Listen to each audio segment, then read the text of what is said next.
Morning, dear students. We are doing lesson number 10, natural resources. We have discussed the previous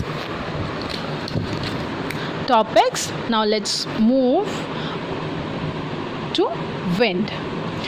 Wind क्या होती है? It is the fast moving air is known as wind. जो air fast move कर रही होती है उसको wind बोलते हैं. Human beings have been using wind power for the last 5,000 years to propel sailboats and sailing ships.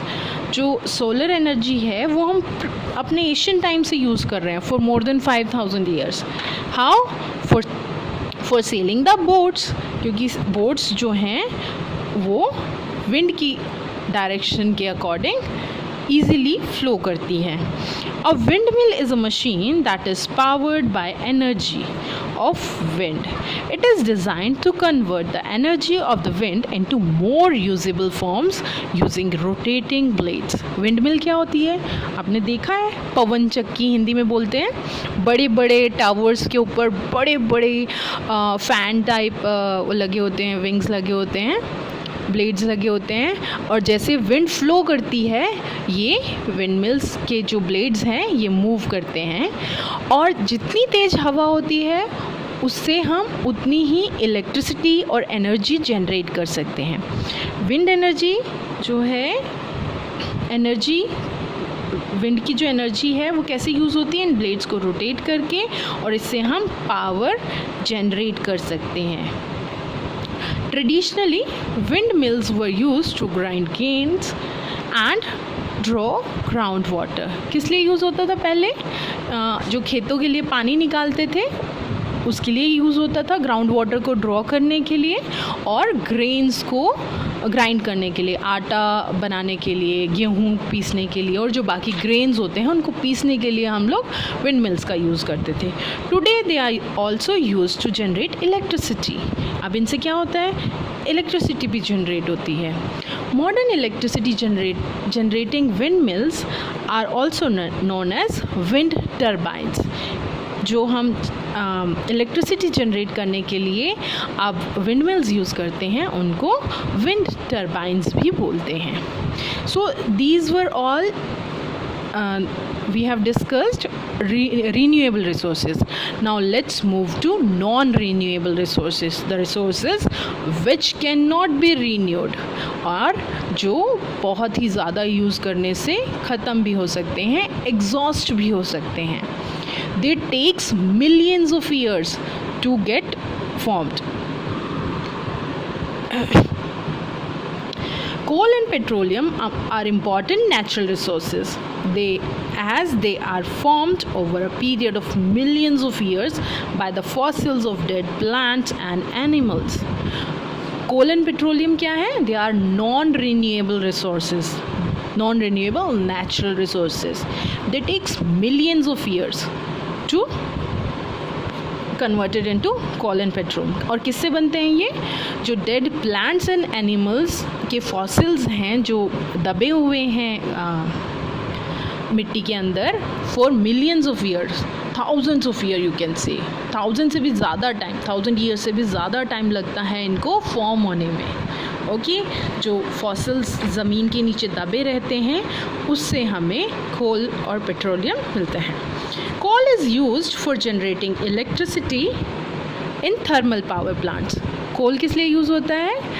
Electricity generate करने के लिए and to cook food in many houses. Coal पहले कोयला, कोल इज़ कोयला, वो खाना पकाने के लिए भी घरों में पहले यूज़ होता था. It is also use in blast furnace to produce heats. ये फर्नेसेस भट्टियों में भी यूज़ होता है to produce heat. Petroleum is also called mineral oil. Petroleum को क्या बोलते हैं? Mineral oil भी बोलते हैं. It is taken out from the ground by digging oil wells. Petroleum को क्या बोलते हैं? Mineral oils. और कैसे निकलता है ज़मीन से mineral oil? By digging oil wells. आपने सुने होंगे ना तेल के कुएँ. So तेल के कुएँ खोद के तेल को मिट्टी से ज़मीन से बाहर निकाला जाता है.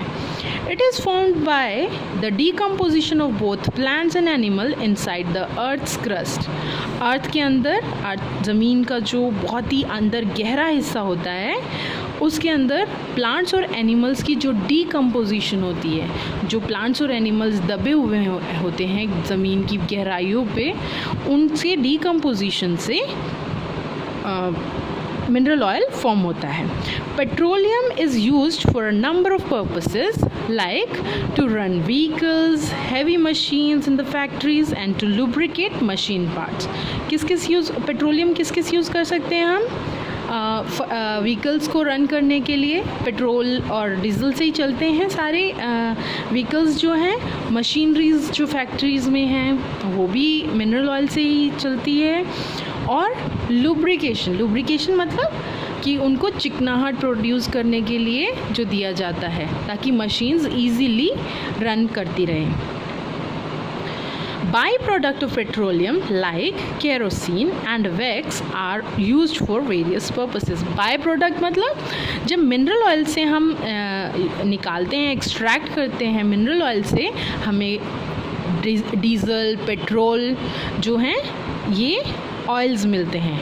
लेकिन इसके अलावा भी कुछ और प्रोडक्ट्स भी जो बचा हुआ मटेरियल होता है, उससे पहले हम लोग उससे पेट्रोल, डीज़ल ड्रॉ करते हैं.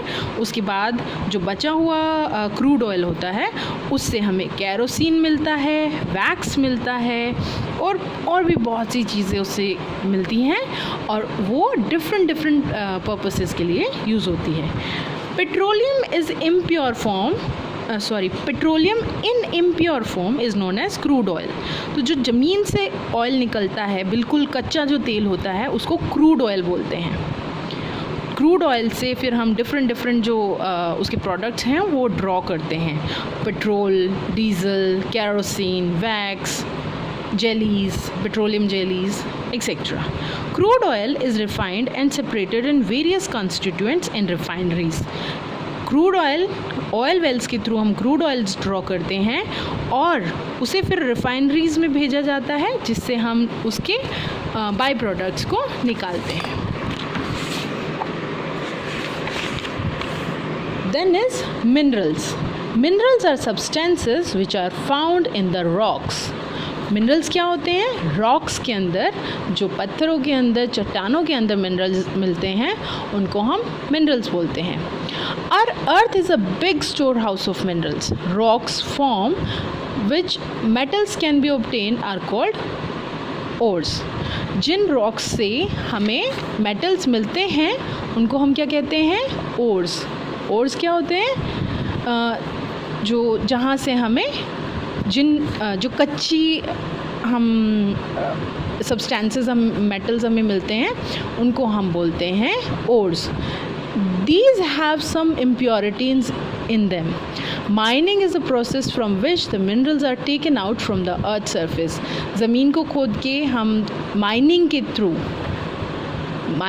थ्रू मेटल्स निकालते हैं, ओर्स निकालते हैं, ज़मीन से निकलते हैं जो वो ओर्स होते हैं. फिर उसको हम प्योरीफाई करके, दे आर इम्प्योर फॉर्म्स, उनको फिर हम प्योरीफाई करते हैं डिफरेंट प्रोसेसेस के थ्रू और फिर हमें मेटल्स मिलते हैं. Okay, these ores are refined and converted into pure metals. They are refined, उनके ऊपर प्रोसेसेस लगाई जाती हैं, उन्हें रिफाइन किया जाता है और फिर उनसे हमें प्योर मेटल्स मिलते हैं. Some of the commonly used metals are iron, copper, aluminium, gold, silver. जब ज़मीन से निकालते हैं तो आपको पता भी नहीं चलेगा कि ये मेटल है, इतना प्रेशियस मेटल है. उसके बाद जब प्रोसेसेस उसके ऊपर लगती है, रिफाइन किया जाता है उसको, उसके बाद फिर वो डिफरेंट मेटल्स में कन्वर्ट होते हैं. और some well known metals are iron, copper, aluminium, gold, silver, etcetera. So what is the need of preserving natural resources? Natural resources को हमें प्रिजर्व किस लिए करना है, किस लिए बचाना है? Natural resources are essential for life. They are limited in nature. Therefore, the need of the hour is not preservation, it is conservation. Though we should not stop using natural resources, they should be used in limited quantities. we must not waste resources. Think of the life of future generation without any natural resource. We should save fuel, forest, water, life, etc. So आप future generation के बारे में सोचिए कि अगर हम अभी हमारे पास नेचुरल रिसोर्सेज अवेलेबल है, लेकिन अगर हम उन्हें एक्सप्लॉइट करेंगे, ओवर यूज़ करेंगे, तो जो रिन्यूएबल रिसोर्सेज हैं वो भी फिनिश हो जाएंगे. सो हमें अपनी फ्यूचर जनरेशन को ध्यान में रखते हुए रिसोर्सेज को बहुत ही प्रॉपरली एप्रोप्रिएटली यूज़ करना चाहिए, उन्हें एक्सप्लॉइट नहीं करना चाहिए. अभी कंजर्वेशन जो है मीन्स उन्हें बचाना और बढ़ाना दोनों ही चीज़ें इम्पॉर्टेंट है.